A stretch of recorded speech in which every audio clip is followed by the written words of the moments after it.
कहानी सास और दो बहुओं की। राखी को उसकी सास बिल्कुल पसंद नहीं करती थी। उसके हाथों से जरा सी भूल हो जाए तो सास तुरंत गुस्सा करती थी। उसके पति और उसके बीच भी बातचीत ज़्यादा नहीं होती थी। वह उस पर ध्यान भी नहीं देता था। राखी को तारीफ शब्द पता ही नहीं था। घर के सारे काम वह एकदम सही सही करती थी। खाना बहुत स्वादिष्ट बनाती थी, लेकिन फिर भी आज का खाना बहुत अच्छा था, ऐसा उसकी सास कभी नहीं बोलती थी। और पति भी कभी उसकी प्रशंसा नहीं करता था। उसने खाना खाया या नहीं, इसका उन दोनों को कोई फर्क नहीं पड़ता था। छोटा देवर ऋषि मात्र समय समय पर राखी को फ़ोन करता था। बाहर पढ़ाई करता था। उसका फ़ोन आने पर राखी बहुत खुश होती थी। कुछ ही दिनों में ऋषि की पढ़ाई ख़त्म हो गई और वह घर आ गया। थोड़े समय के भीतर उसे एक अच्छी नौकरी भी मिल गई।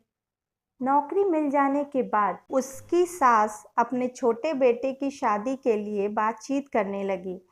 ऋषि को एक भी लड़की पसंद नहीं आ रही थी।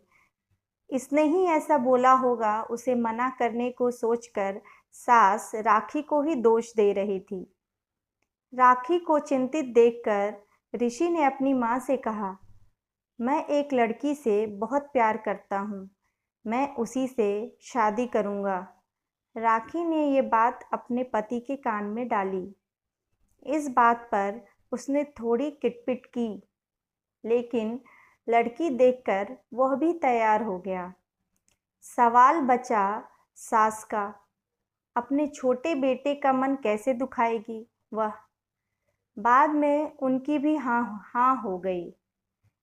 राखी को बहुत खुशी हुई। उसे लगा एक अच्छी सहेली आ जाएगी अब साथ देने के लिए, दिल के राज बताने के लिए। रस बस जाएगी हमारे साथ वह इसी घर में, या वह एक अलग दुनिया बसाने पे जोर देगी ऋषि जी को। इस विचार से थोड़ा टेंशन में आ गई राखी। कुछ दिनों बाद राखी की छोटी देवरानी चौखट लांघकर घर में आई। देवरानी ने घर में आते ही सारे घर की जिम्मेदारी अपने हाथों में ले ली। अब सास ने अपनी छोटी बहू की ज़्यादा ही तारीफ करनी शुरू कर दी। उसे माँ जैसा प्यार करने लगी। यह देखकर राखी की आंखों में आंसू आ जाते थे। थोड़े ही दिनों बाद छोटी देवरानी पूरे घर पर राज करेगी और फिर मेरी जगह वहाँ पे कोने में होगी। पहले अपने ही विचारों में खो गई राखी। राखी के भाव समझने पर छोटी देवरानी राखी का हाथ अपने हाथ में लेकर बोली, दीदी, मुझे सब पता है। मुझे अपनी छोटी बहन समझिए। देखना, बहुत जल्दी सब ठीक हो जाएगा। छोटी देवरानी ने पूरे घर की जिम्मेदारी तो ले ली, लेकिन कामों में कुछ न कुछ बार बार भूल करती थी। फिर देवरानी राखी के पास जाती और मदद मांगती। ऐसा रोज होने लगा। यह देखकर सास गुस्सा हो गई कि मेरे रहते हुए छोटी बहू बड़ी बहू को क्यों पूछती रहती है। फिर सास भी रसोई घर में आकर चार काम करना शुरू कर दी। धीरे धीरे वह छोटी बहू के साथ साथ अनजाने में बड़ी बहू के साथ भी प्यार से बर्ताव करने लगी, प्यार से बोलने लगी। अब सास और दोनों बहुओं में अच्छी दोस्ती होने लगी।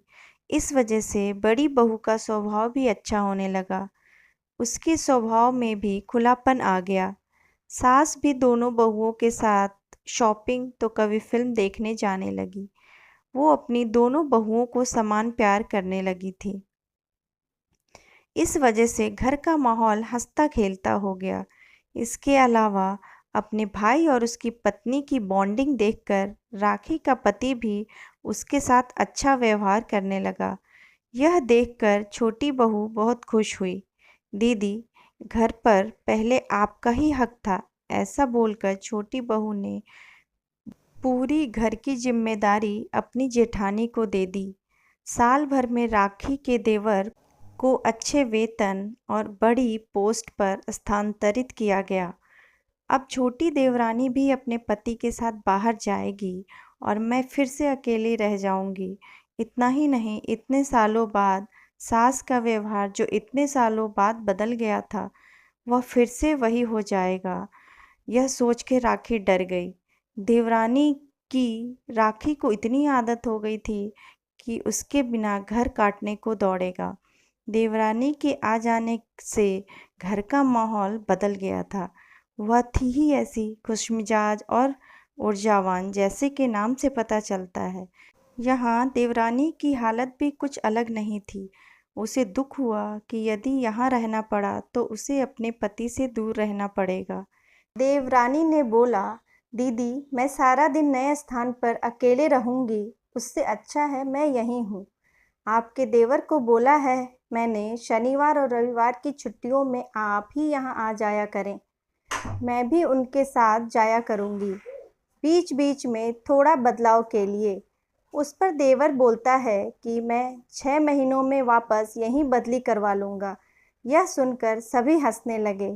कहानी पसंद आई हो please like, share and subscribe. Thank you.